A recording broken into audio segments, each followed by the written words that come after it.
Hello friends, welcome to my channel. So today we are talk about fundamental rights यानी मौलिक अधिकार। तो चलिए जानते हैं हमारे मौलिक अधिकारों को। Fundamental rights. Fundamental rights are given to all the citizens of India without any discrimination.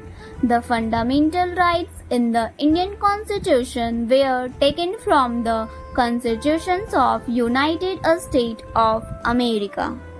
यानी मौलिक अधिकार भारत के सभी नागरिकों को बिना किसी भेदभाव के दिए जाते हैं। भारतीय संविधान में मौलिक अधिकार संयुक्त राज्य अमेरिका के संविधान से लिया गया था। अब यहाँ पर एक वर्ड मैग्ना कार्टा आता है, तो चलिए बात करते हैं मैग्ना कार्टा की। संविधान के भाग 3 को भारत का मैग्ना कार्टा कहा जाता है। यह नागरिकों के मौलिक अधिकारों से संबंधित पहला लिखित प्रपत्र था। तो चलिए जानते हैं टाइप्स ऑफ फंडामेंटल राइट्स, यानी फंडामेंटल राइट्स कितने प्रकार के होते हैं। There are 6 types of fundamental rights. The first one is right to equality, यानी समानता का अधिकार। The second is right to freedom, यानी स्वतंत्रता का अधिकार। The third one is right against exploitation, यानी शोषण के विरुद्ध अधिकार। The fourth one is right to freedom of religion, यानी धर्म की स्वतंत्रता का अधिकार। The fifth one is cultural and educational rights, यानी सांस्कृतिक और शैक्षिक अधिकार। The sixth one is right to constitutional remedies, यानी संवैधानिक उपचार का अधिकार। So let's start. Type 1 is right to equality, यानी समानता का अधिकार, जिसे कि आर्टिकल 14 to 18 में डिफाइन किया गया है। Article 14 Right to equality. The state shall not deny to any person, Indian as well as foreigners, equality before the law and equal protection of the law within the territory of India. जिसका मतलब ये हुआ कि राज्य के किसी भी व्यक्ति, चाहे वो भारतीय हो या फिर वो विदेशी हो, दोनों के लिए कानून सामान्य है। फॉर द एग्जाम्पल, अगर कोई बहुत अमीर व्यक्ति है और कोई बहुत गरीब व्यक्ति है, तो सबके लिए समान कानून लागू होगा। वही कानून दोनों के लिए एप्लीकेबल होगा। तो चलिए आगे बढ़ते हैं। Article 15 the state can not discriminate against any citizen on grounds only of religion, race, caste, sex और प्लेस ऑफ बर्थ। मतलब राज्य किसी नागरिकों के साथ केवल धर्म, मूल वंश, जाति, लिंग या जन्म स्थान के अधिकार पर भेदभाव नहीं कर सकता। फॉर द एग्जाम्पल, अगर आप SC, ST कास्ट से बिलोंग करते हैं तो हमें सिर्फ कास्ट के बेसिस पर किसी से भेदभाव नहीं करना चाहिए। All the citizens are equal. Article 16 Equality of opportunity in matters relating to employment or appointment to any post under the state. मतलब राज्य के अधीन किसी भी पद पर नियोजन या नियुक्ति से संबंधित मामलों में अफसर की समानता। फॉर द एग्जाम्पल, अगर जॉब से रिलेटेड मान लीजिए कोई भी वैकेंसी निकलता है तो उस पर सबका समान अधिकार होगा, चाहे वो OBC हो, SC हो, ST हो, जनरल हो या किसी भी अदर कास्ट के हो, सबको समान अधिकार है। In article 17 abolitions of untouchability and prohibitions of its practice in any form. According to this article, untouchability is a punishable offense, जिसका मतलब हुआ कि अस्पृश्यता यानी छुआछूत करना दंडनीय अपराध है। फॉर द एग्जाम्पल, मान लीजिए कि कोई ब्राह्मण है, उनमें कोई नीचा कास्ट का व्यक्ति टच करता है तो उनका मानना होता है कि आज का तो दिन ही खराब हो गया, अब वो नहाएंगे। तो ये सारी चीजें जो हैं वो छुआछूत में आती है, जो कि दंडनीय अपराध है। तो चलिए आगे बढ़ते हैं आर्टिकल 18 की तरफ। Article 18 A person holding an office of profit or trust under the estate cannot accept titles, gifts, emoluments, or any kind of position from any estate without the prior consent of the president.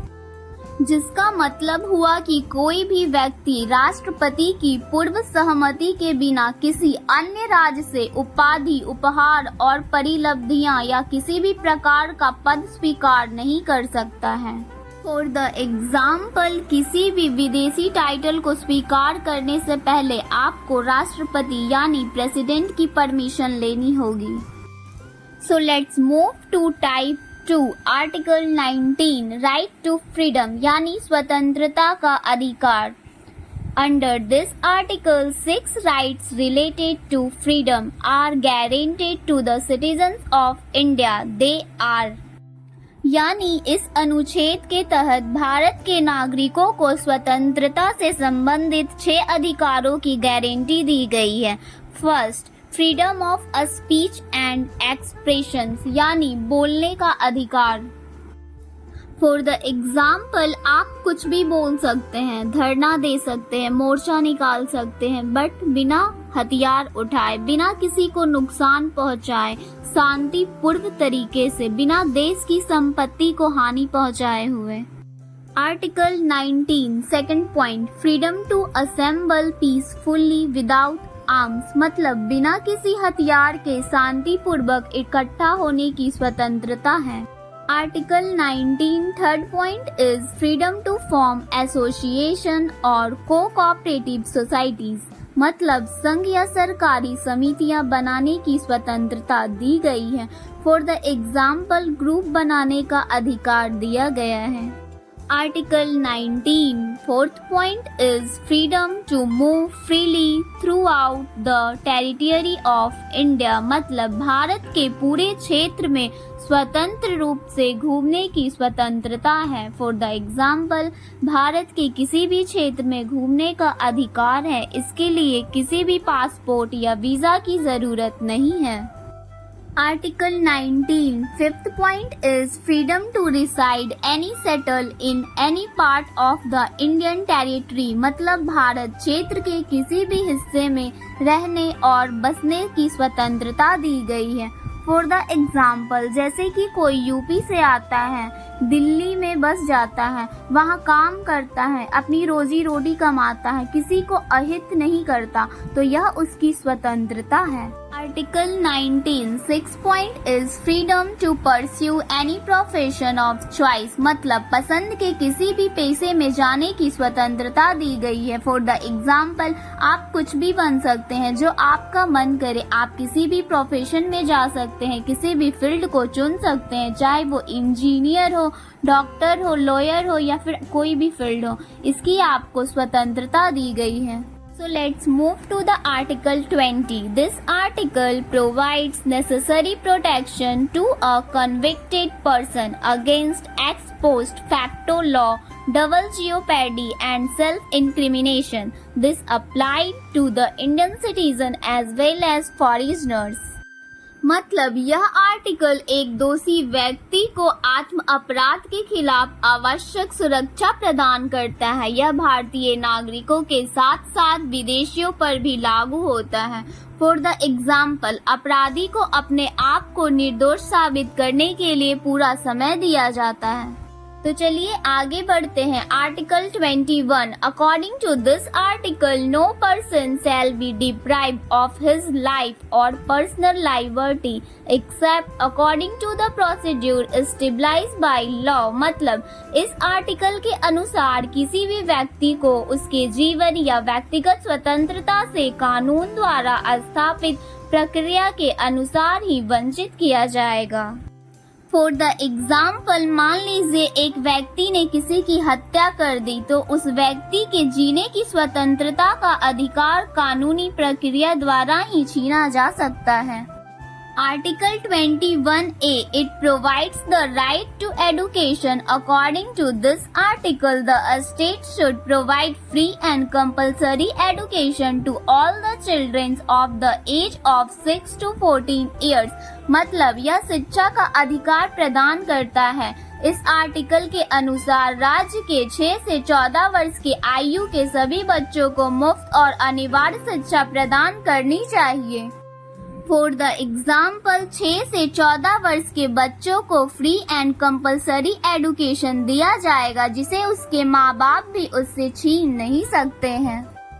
So let's move to the article 22. This article provides protection to those who are either arrested or detained. मतलब यह article उन लोगों को सुरक्षा प्रदान करता है जिन्हें या तो गिरफ्तार किया गया है या हिरासत में लिया गया है। फॉर द एग्जाम्पल गिरफ्तार लोगों को भी कानून द्वारा उनके बचाव में प्रोटेक्शन दिया जाता है। Type 3 article 23 right against exploitation यानी शोषण के विरुद्ध अधिकार। Under this article human trafficking and any form of force labour is strictly prohibited and offenders are punished according to law. This apply to both the citizens and non-citizens। यानी इस article के तहत मानव तस्करी और भी प्रकार के बलात् श्रम और सख्त प्रतिबंध है और अपराधियों को कानून के अनुसार सजा दी जाती है। यह नागरिकों और गैर नागरिकों दोनों पर लागू होता है। फॉर द एग्जाम्पल आप किसी भी इंसान को खरीद या बेच नहीं सकते हैं। Article 24 employment of children belong the age of 14 years in any factory, mine or any hazardous activity is prohibited under this article। यानी 14 वर्ष से कम आयु के बच्चों को किसी कारखाने, खदान या किसी भी खतरनाक गतिविधियों में रोजगार इस आर्टिकल के तहत रोक लगाया गया है। फॉर द एग्जाम्पल 14 वर्ष से कम आयु के बच्चों से बाल मजदूरी करवाना सख्त मना है। So let's move to type 4 article 25 right to freedom of religion धार्मिक स्वतंत्रता का अधिकार। This article provides for freedom of conscience and right of all person equally to freely profess, practice and propagate religion. मतलब यह article सभी व्यक्तियों को समान रूप से धर्म को स्वतंत्र रूप से मानने, अभ्यास करने और प्रचार करने का अधिकार प्रदान करता है। फॉर द एग्जाम्पल कोई किसी भी धर्म को मानने के लिए स्वतंत्र है, चाहे वो हिंदू धर्म हो, सिख धर्म हो या कोई अन्य धर्म हो। Article 26 Under this article, every religious denomination or any section thereof to establish and maintain institution for religious and charitable purposes, to manage its affairs in matters relating to religion, to own the acquire movable and immovable property। यानी इस article के तहत प्रत्येक धार्मिक संप्रदाय या उसके किसी भी वर्ग को धार्मिक और धर्मार्थ उद्देश्यों के लिए संस्थानों की स्थापना और रखरखाव करना, धर्म से संबंधित मामलों में अपने मामलों का प्रबंधन करने के लिए चल और अचल संपत्ति का स्वामित्व और अधिग्रहण करने का अधिकार प्राप्त है। फॉर द एग्जाम्पल आपको किसी भी धार्मिक स्थल मंदिरों में दान करने की पूरी स्वतंत्रता है।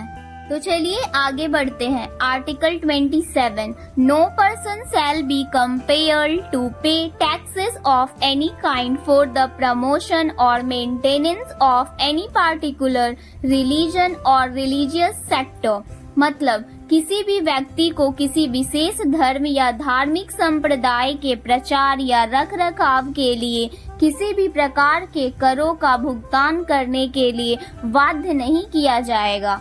फॉर द एग्जाम्पल अगर आप कोई भी धर्म अपना रहे हैं तो आपको उसके लिए कोई भी टैक्स नहीं देना होगा।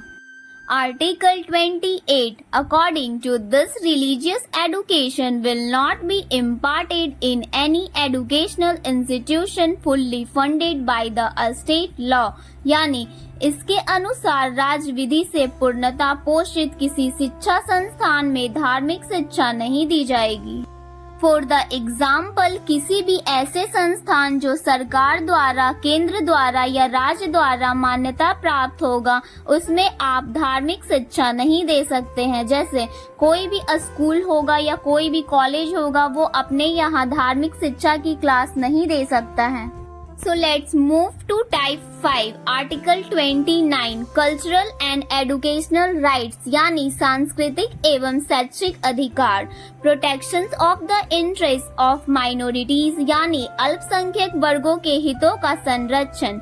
For the example, जिसकी जो भाषा है वह उसे कहीं भी बोलने का अधिकार है।